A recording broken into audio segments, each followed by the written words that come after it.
Hello everyone, I'm Wes Sego, and this is MDF term 1309 Project 1 video review. And for this application, or for this week's project, we were to build an application using a UI table view, and the table view had to be populated with a minimum of 20 items, and we were to create a custom UI table view cell, and that cell was to contain at least one image and two strings. Had to have an edit button to enable edit mode and allow to delete one of the items out of the table view, and then of course a second view to show the details of the individual items in the UI table view, and then incidentally just other little details. We had to create an icon and a launch image and a UI diagram. So what did I do for this project? Well, I just created a list of observatories, public observatories that you could visit, and a little detail view that shows a little information about them. So I'll go through my application real quick. This is it on the simulator. I didn't hook it up to the iPad yet, but anyway, here's my little icon here. It's just an observatory, and you see the launch window, and this is my table view, and again I have 20 different ones in there. If you select one, it will bring up the second view. It gives you a little bit of information about it, of that particular observatory, Mauna Kea. And then as far as the edit button, this is actually a single button. When you hit the edit button, it changes to done, and it brings up edit mode, where you can actually select one of the items and delete it from the table. So get Stanford there, delete it out of there. Done, and then go back, and you'll see that when it refreshes, it's gone, and none of the other items have changed. Same thing here. Go ahead and take out Big Bear, delete it.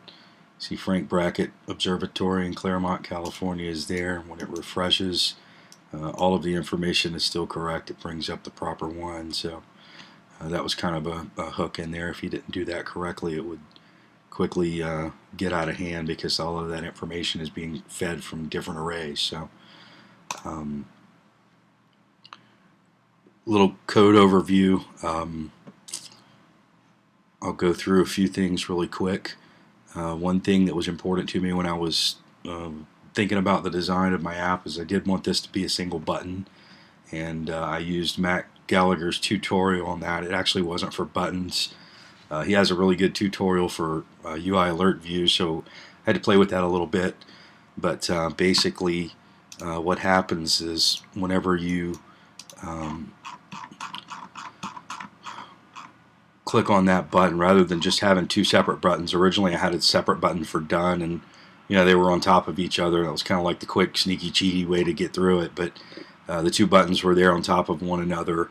When the application's running, the edit button is shown and the done button is hidden, and then of course when you hit the edit button, it would hide the edit button and show the done button, and then you had two separate methods there. So the way I chose to do it was just to use one and to actually grab the title.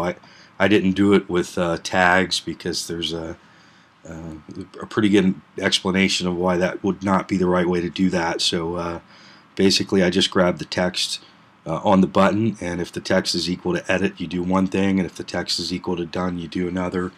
And I liked it. That worked out really well. I did everything with arrays, so it's a whole lot of information to be fed in there in arrays. My code is just, you can see that my information array is pretty large. So but really the only thing that I wasn't happy about this week with the application is I didn't get this resolved. I really hate the way that the table indents when you go into edit mode, and I read a few different things on it. I saw that if you're using different types of tables, there's different ways of changing that. I really just ran out of time, and it was kind of at the bottom of my bucket list, so I didn't get around to finish it. But I will certainly research that a little bit more, because I really hate the way that indents. But as far as the requirements and the rubric of the project, I think I got everything in there. So it was a very good experience doing this. I really enjoyed it. So I hope everyone has a great week and look forward to talking to you again. Thanks.